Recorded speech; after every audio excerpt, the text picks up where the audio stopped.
Bom dia, meus amados irmãos, que a graça e a paz do Senhor possa inundar os vossos corações de maneira que continuem a crescer no conhecimento, na sua graça e prosperando cada dia mais no Espírito.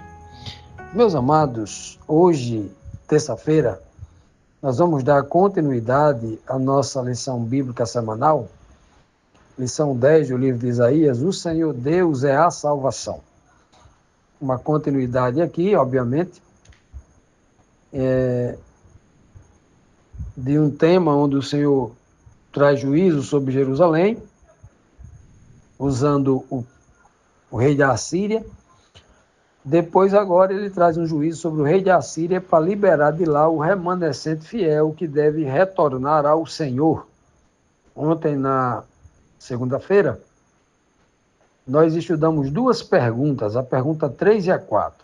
Na pergunta 3, nós lemos o verso de Isaías 11:13, que dizia que o povo de Israel, ou seja, o povo do norte, o reino do norte, não teria mais ciúme do povo de Judá, reino do sul.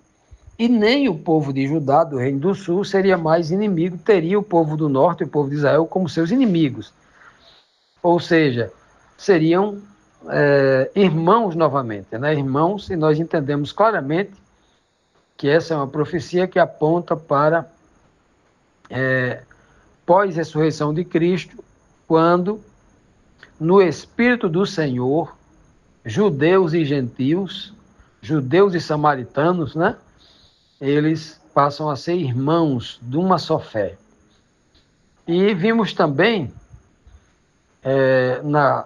na quarta pergunta, segunda pergunta de ontem, quando o Senhor fez uma promessa, né, para esse povo unido, né, no Espírito de Deus.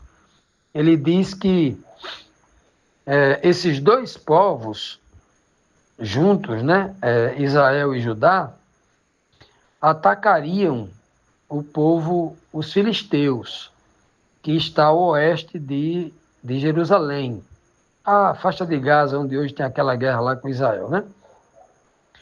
E essa coalizão dos filhos de Jacó unidos, a tribo do norte e a tribo do sul, eles conquistariam não só os filisteus, como também os povos que estão ao leste, os edomitas, os moabitas e os amonitas, onde hoje está ali a Cisjordânia. Claro que o termo aqui não se refere exatamente, numa profecia futura, exatamente àqueles povos, né?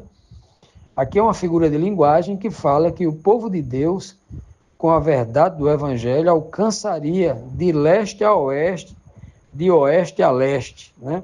Por toda parte aí, a palavra de Deus iria conquistar essas pessoas, iriam conquistar no sentido de vencer os enganos, as falsas doutrinas e também, obviamente, convertendo muitas pessoas para o reino de Deus. Pois bem, hoje, a primeira pergunta de hoje, a quinta pergunta da nossa lição, nos traz aqui o seguinte questionamento: qual entendimento podemos ter sobre o vento forte contra o rio Eufrates e a estrada para o povo sair lá da Assíria? Isso é literal ou isso é espiritual? Vamos ver o que diz o texto. O Senhor Deus secará o golfo de Suez e enviará um forte vento contra o rio Eufrates. Deixará que sobrem somente 7 ribeirões de qualquer um poderá atravessar a pé. Assim como houve uma estrada para os israelitas que saíram do Egito, também haverá uma estrada boa saindo da Assíria. E por ela passarão as pessoas do meu povo que estiverem vivas. Olha, aqui claramente nós temos uma linguagem que tanto se aplica à questão literal como à questão espiritual. Embora que a mensagem espiritual ela se encaixa mais com essa linguagem profética que está sendo usada aqui. Porque se a gente colocar aqui uma literalidade, nunca nenhum vento soprou sobre o rio Eufrates e aquele vento abriu o rio para o povo passar retornando de Babilônia para Jerusalém. Nunca aconteceu isso, né? Um rio que abriu, né? E ninguém sabe que havia 7 ribeirões, claro que aqui é uma linguagem espiritual. Agora, aqui está falando de uma libertação. Ela cabe nos dois sentidos. Porque a palavra vento nas escrituras está vinculado a guerras, conflitos, né? Lembre-se que o Apocalipse, falando dos 7 conflitos destacados em 7 períodos, nas 7 trombetas, é dito lá que os 7 anjos estão segurando os 4 ventos, né? O Senhor mandou segurar, até que ele cele o seu povo, para depois liberar esses 4 ventos. São grandes conflitos que haverá sobre a terra, né? Então, esse vento que sopra sobre o rio Eufrates é uma referência clara à Babilônia, ou seja, um conflito que haveria sobre Babilônia. Isso realmente aconteceu. O povo só foi liberto porque houve um conflito, um vento de guerra entre medos e persas contra o exército de Jerusalém e contra o exército de Babilônia e conquista a Babilônia, claro, né? Então, essa aqui é uma figura de linguagem, né? Agora, ele começa falando que ele secaria o Golfo de Suez. Ora, mas o Golfo de Suez não está na região leste, não está lá para o lado de Babilônia, né? Está para o outro lado, para o oeste. Na verdade, é o sudoeste, né? Está para o lado leste de Jerusalém, mas mais para baixo, ao sul. O Golfo de Suez está entre a Península do Sinai e o Egito, né? Ali, exatamente ali no o rio Nilo, né? Que atravessa ali aquele canal que vai até o mar, lá o mar Mediterrâneo, lá em cima do Egito, e até lá embaixo, né? Ali é o Golfo de Suez, aquela região ali que passa do lado oeste da Península do Sinai, e está ao leste da região do Egito mais próspera. Então, isso é o Golfo de Suez. Por que ele está citando o Golfo de Suez e Eufrates? 2 rios. Podendo citar, inclusive, o rio Nilo, ele podia ter citado aqui. Mas por que ele cita esses dois? Porque ele acabou de citar, no texto anterior, que o povo de Israel, juntos, iriam conquistar ao oeste os filisteus, que está do lado do Golfo de Suez, e ao leste, né, os edomitas, né, os amonitas, que estão do lado em direção ao Eufrates. É por isso que ele cita essa questão aqui, mostrando claramente aí que o Senhor iria trazer uma liberdade plena, tanto do povo lá do Egito, quanto do povo lá da Babilônia. Os 2 principais povos que escravizaram o povo de Deus, né? Então, ele deixa bem claro aqui no final, dizendo que ele permitiria que sobrasse 7 ribeirões, né, 7 ribeiros, né, que o povo teria água, mas que passaria sobre esses rios, esses 7 rios, olha só, ou seja, uma prova plena, eles passariam por todas as provas, porque esse é o remanescente fiel, que eles retornariam para Israel, né? Ele fala aqui que saíram do Egito, né? Como da mesma forma saíram do Egito atravessando o Mar Vermelho, eles retornariam para Deus, né? Ele diz que haveria uma estrada boa. E o interessante aqui do verso é que ele conclui assim, ó. E por essa estrada boa, como aqueles que passaram pelo Mar Vermelho, passarão as pessoas do meu povo, os que estiverem vivas. Claro, morto não anda para lugar nenhum, claro, né? Agora, por que o termo ele cita as pessoas que estiverem vivas? Numa linguagem espiritual ainda mais profunda, ele está dizendo os que são realmente convertidos. Porque os que não são convertidos, que não têm o Espírito de Deus, são como mortos para o mundo. O próprio Cristo ensinou isso, né? Ensinou que quem não está vivo para Deus está morto para o mundo. Continuando, meus amados, vamos aqui para a próxima pergunta, a 6ª pergunta, que diz assim: de que dia está se referindo o profeta Isaías em que o povo de Israel, Judá, reconheceria o livramento do Senhor, ou reconhecerá no futuro, né?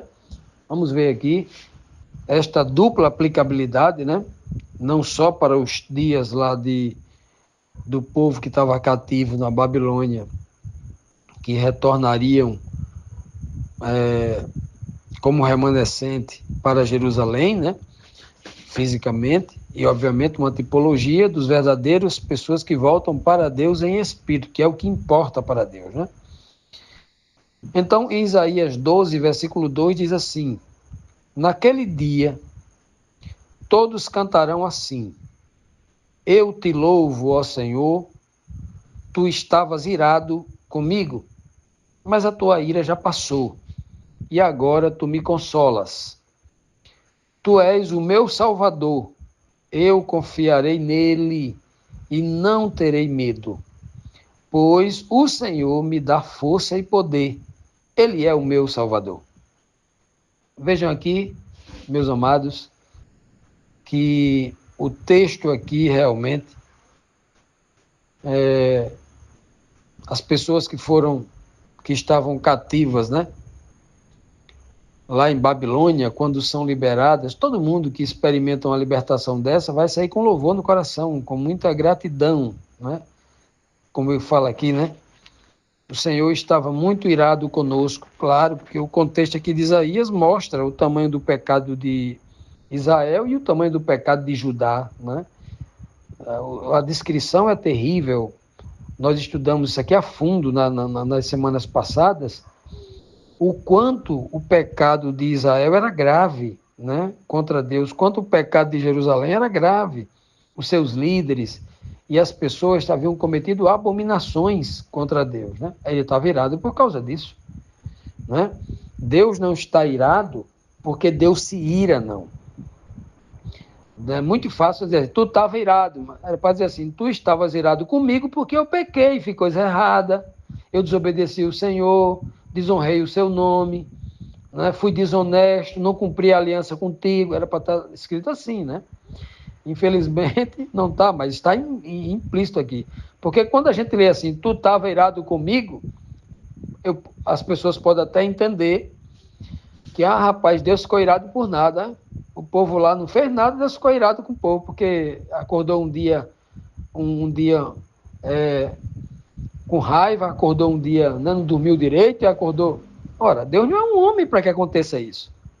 Então, quando o texto diz que tu estava irado, nós temos que compreender, partindo desse pressuposto, que Deus estava irado porque o povo havia provocado a sua ira, transgredindo, fazendo maldades, não amando nem a Deus nem o próximo, fazendo todo tipo de maldades e conduzindo seus filhos, sua descendência, ao sofrimento, à escravidão.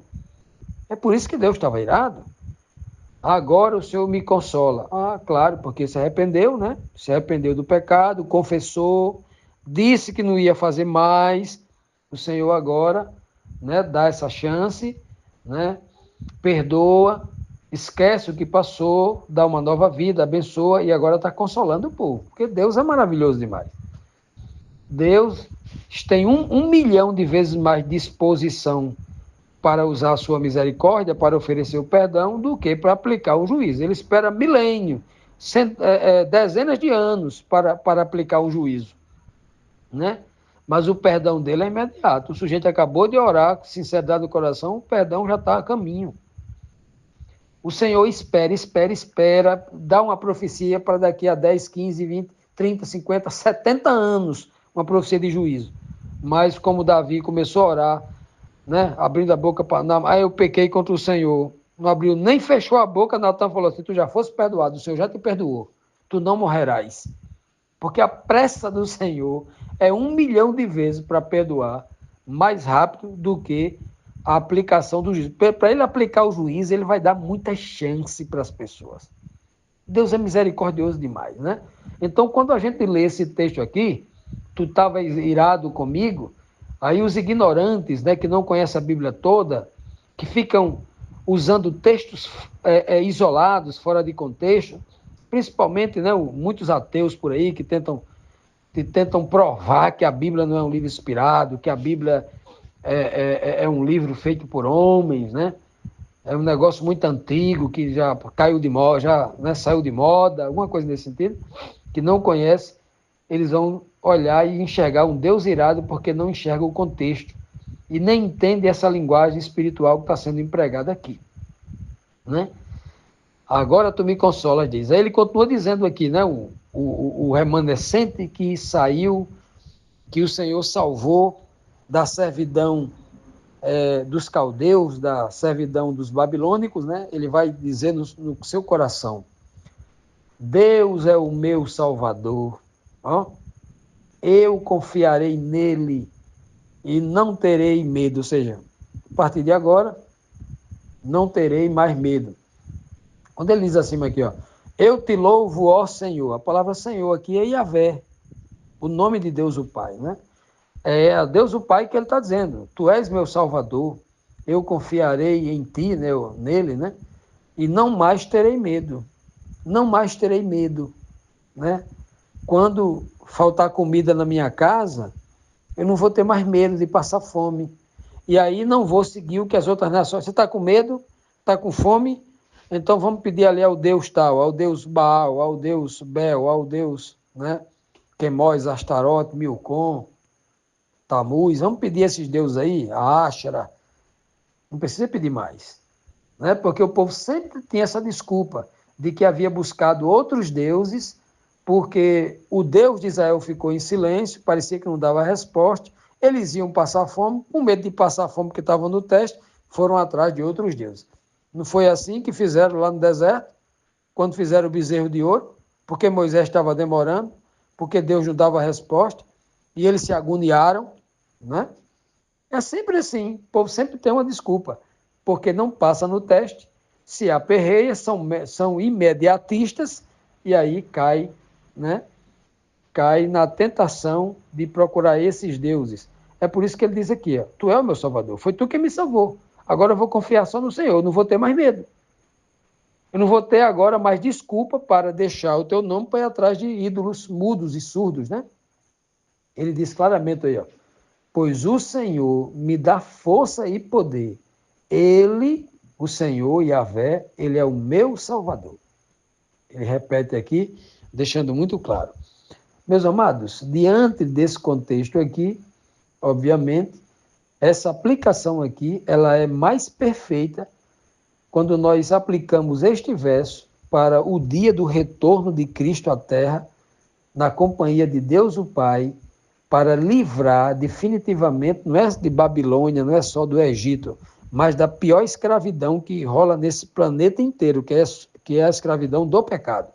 Quando definitivamente o Senhor libertará o seu povo para nunca mais ser servo de ninguém, ser completamente livre em Cristo Jesus.